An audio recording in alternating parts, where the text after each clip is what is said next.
see the Zoom chats. We'll try to get those over to me, but if you text that to me at 505-615-3057, I will get your questions and ask them to the congressman here.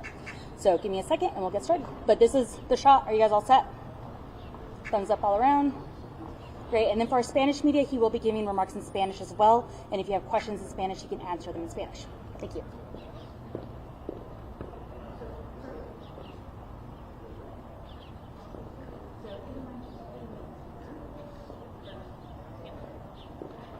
All right, we'll start with the updates on the PIO. Thank you, guys. The Congressman for the invitation. The only thing I want to talk about right now is the Family Assistance Center that we're having at the Convention Center. We've had it since 1 p.m. today till 6 p.m. tonight. There's still time for anybody who's been affected in any way by this tragedy from Friday night. There's still time for them to go today. But also tomorrow and Tuesday, we plan on holding the same event there. And so at the Convention Center. So tomorrow and Tuesday, we expect the hours to be 10 a.m. to 6 p.m. And again, anybody who's had any negative effects, who has anything they want to talk about, either whether they were a victim actually there or they just feel victimized because of that event, they're welcome to stop by there. Again, 10 a.m. to 6 p.m. Monday and Tuesday. And that's all I have for now. But, I was there for maybe 2 hours, and there are a lot of advocates there, victim advocates. There are some service dogs who, if you want, you just need to go pet a friendly dog, go do that. But again, we strongly encourage anybody who wants can go there and visit with a professional. Thank you.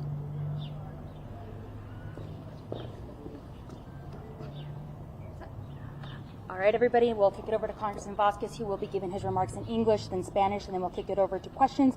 Please raise your hand. I'll call on you, give your name and your outlet, followed by your question. Thank you.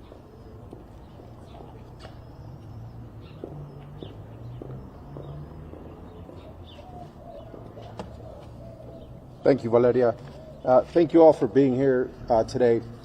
I'm Gabe Vasquez. I represent the 2nd Congressional District. And this is my community. This is my city. This is my county. And this week we experienced a devastating tragedy. 3 young lives were cut short. Many others have been forever changed.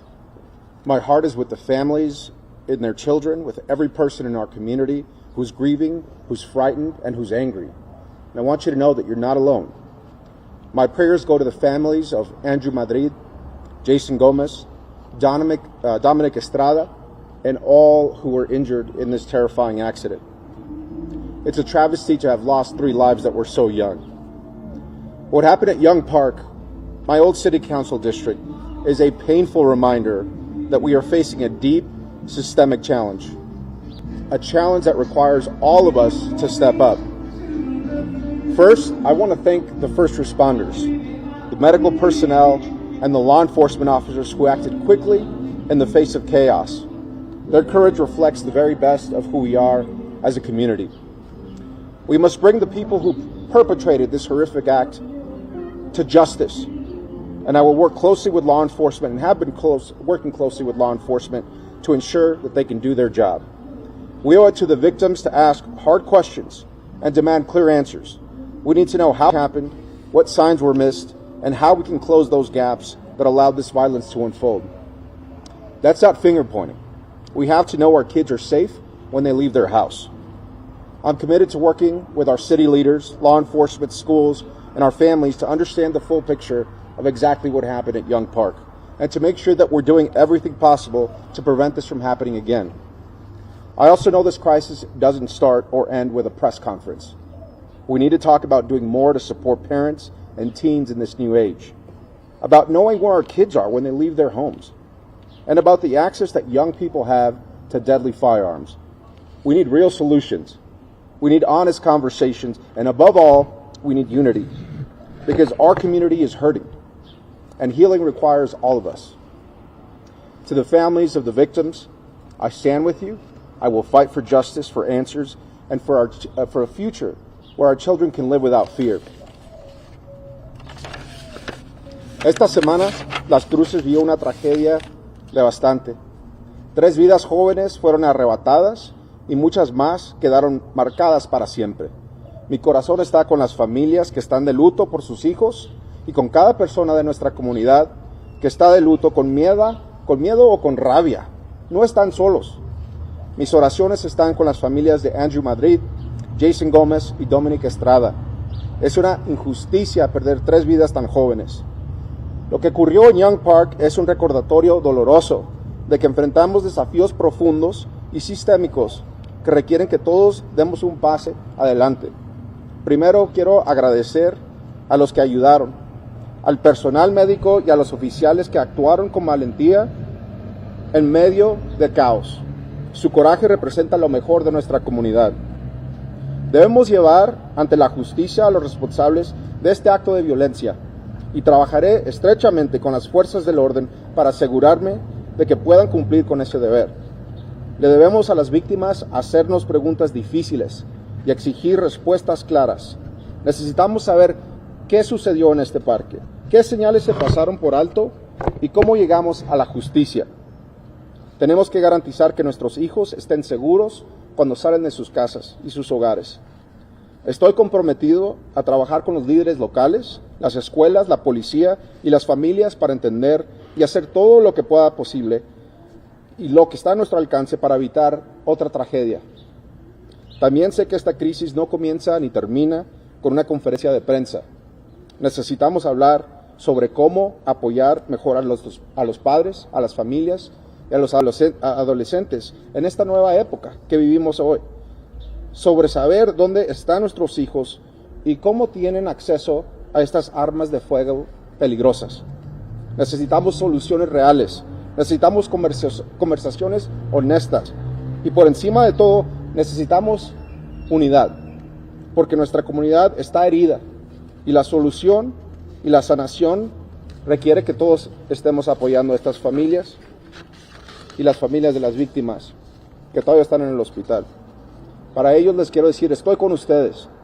Lucharé por la justicia, por respuestas y por un futuro en el que nuestros hijos puedan vivir sin miedo. Muchas gracias. With that, I'm happy to take some questions. Thank you.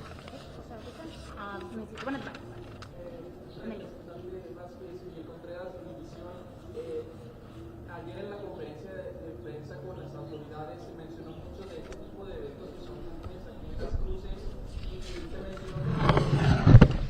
más seguridad en el aspecto de que ya no se iban a permitir, a pesar de que pues, efectivamente estos eventos son ilegales.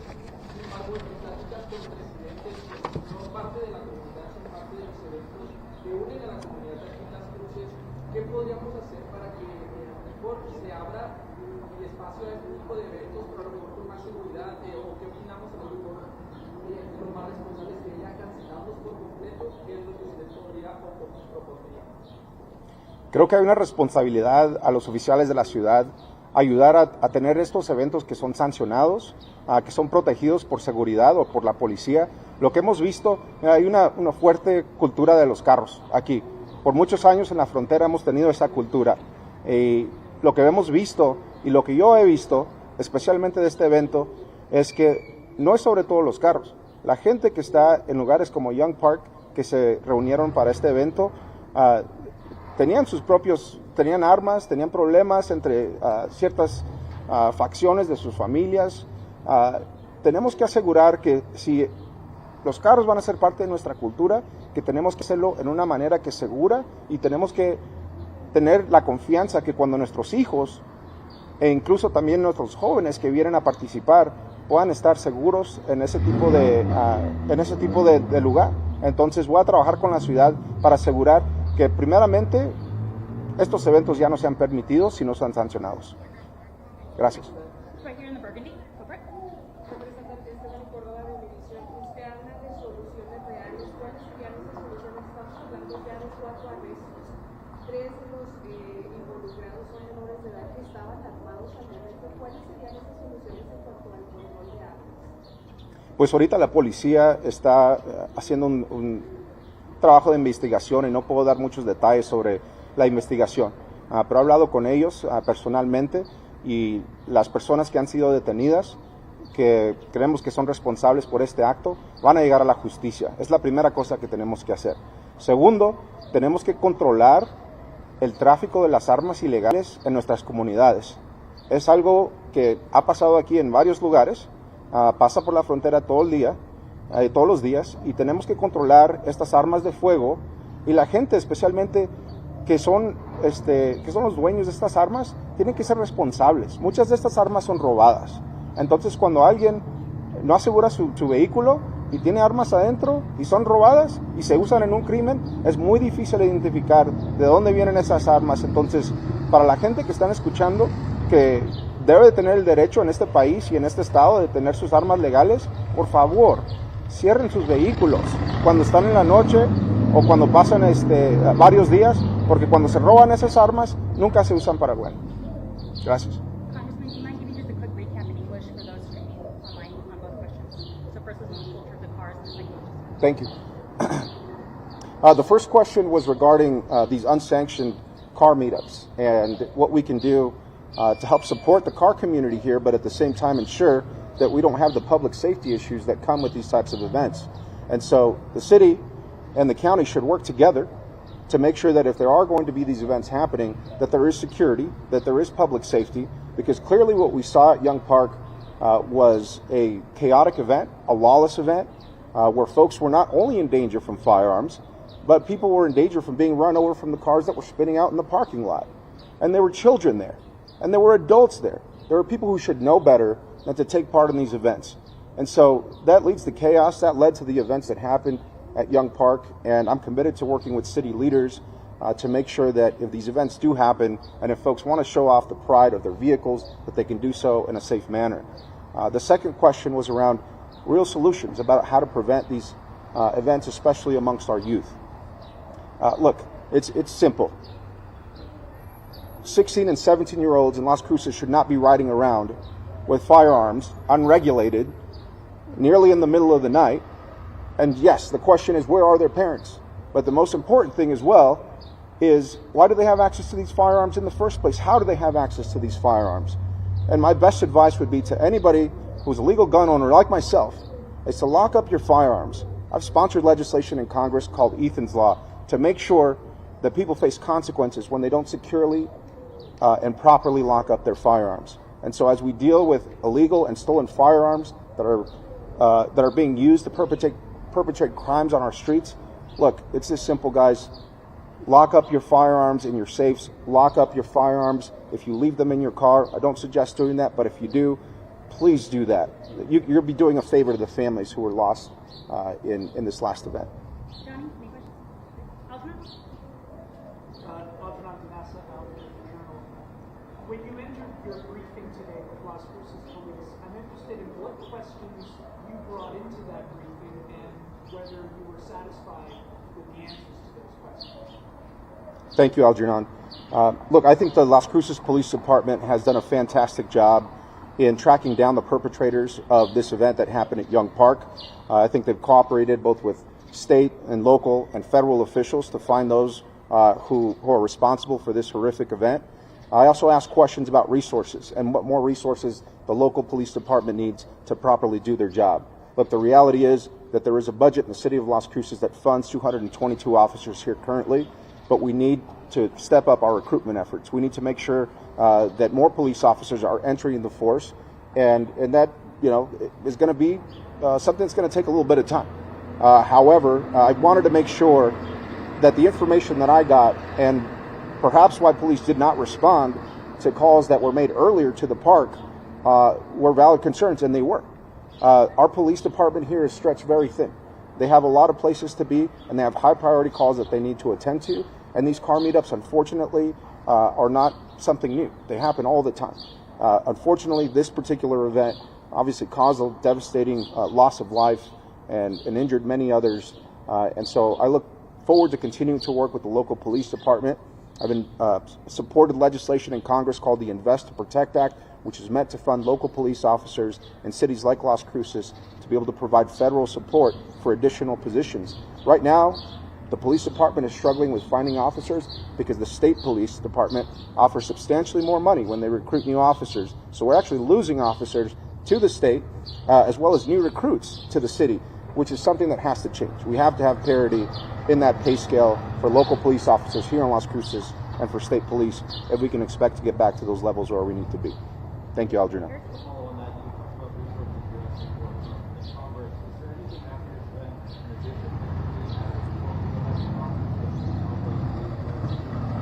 Well, look, there's three important pieces of federal legislation that I've introduced to help support public safety, and in particular gun safety and gun violence. One is Ethan's Law, which would require and maintain safe storage of firearms across the country. Two is the Invest to Protect Act, which would help support and fund local police departments like those right here in Las Cruces. And three is the Background Checks Act, which would also increase the scrutiny for those that are attempting to purchase legal firearms so that we can make sure that those guns don't end up in the wrong place. We can do more, but right now I think we need to be focused specifically on taking care of the victims and the families of this terrible tragedy and getting to the bottom of bringing those folks who are responsible to justice.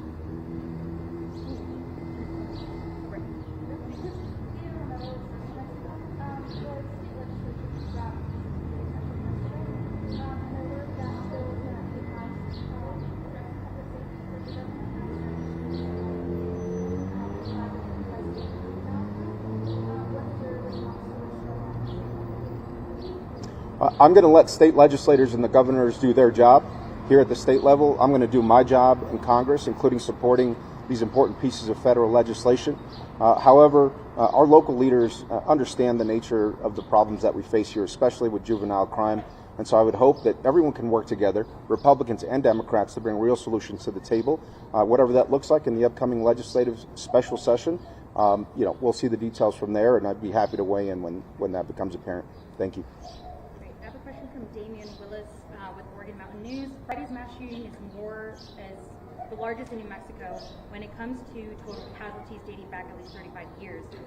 Can you speak a little bit about the enormity of this tragic event and what it means for Las Cruces and what more can be done as the community tries to heal? Well, this was a disgusting and horrific display of violence that should never be accepted in our society here in southern New Mexico and Las Cruces or anywhere.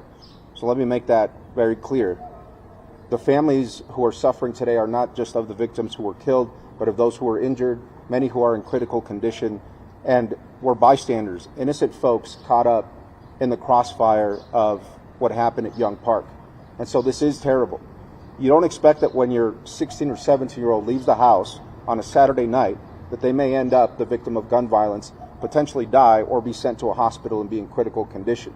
And so this is a very grave event, and we should all make sure that we work together communally, both to help the families during their time of healing and ensure that this does not happen again.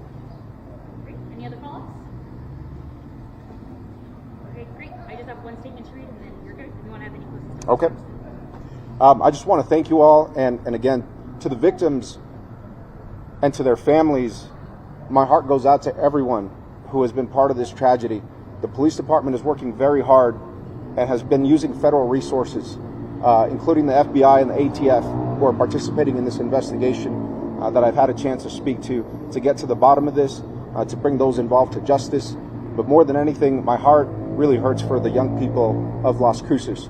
There's no reason that this should have happened. There's no reason that they should have had these firearms in their cars, whether they're responsible or not. And we need to do a better job as a community, as parents, as a village, which it takes to raise kids, to make sure this doesn't happen again. Thank you all. Thank you. And then I just have a statement from the Community Foundation of Southern New Mexico, just sharing some more resources with you all. So she would like to say, the Community Foundation of Southern New Mexico wraps our community up in love and care. Our hearts are heavy with the weight of the devastating tragedy, and we extend our deepest sympathies to every individual and family impacted. In response to the heartbreaking tragedy, the Community Foundation of Southern New Mexico, in partnership with the City of Las Cruces and Doña Ana County, has activated the Together Las Cruces Crisis Action Fund. This fund serves as a vital resource enabling our community to unite and offer immediate support during times of tragedy and devastation. Currently, this fund is actively dedicated to providing direct assistance to the families and the victims profoundly impacted by the mass shooting that occurred on March 21st, 2025 at Young Park. The Community Foundation of Southern New Mexico is working hand in hand with all organizations supporting the Family Assistance and Resource Center. We are collaborating closely with the Las Cruces Police Department, the Doña Ana County Office of Emergency Management, and the New Mexico Crime Victims Reparations Commission to ensure comprehensive and coordinated support for all those impacted. As a critical priority, we are committed to alleviating the financial burden of funeral costs for families navigating the grief of losing their loved one. We will work with the supporting entities to address gaps in funding in order to aid all victims of this tragedy. 100% of the funds raised through the Together Las Cruces Crisis Action Fund will be directed towards supporting these critical efforts. This is a time of profound grief for those individuals and families, and we are here to support them as they are ready to connect with these support services. Individuals and families who have been impacted are encouraged to go to the Family Assistance and Resource Center or contact dispatch at 575-526-0795 and ask for the Victims Assistance Program. The Family Assistance and Resource Center will collect information on all who were impacted, and so that we can provide support. Our hearts and deepest sympathies remain with all those affected. For those who wish to contribute to the Together Las Cruces Crisis Action Fund, please visit www.cscfsnm.org. We thank each person who has contributed and offered support. This is our home, and we must continue to come together to care for one another. Right. Thank you, everybody. And that concludes our press conference.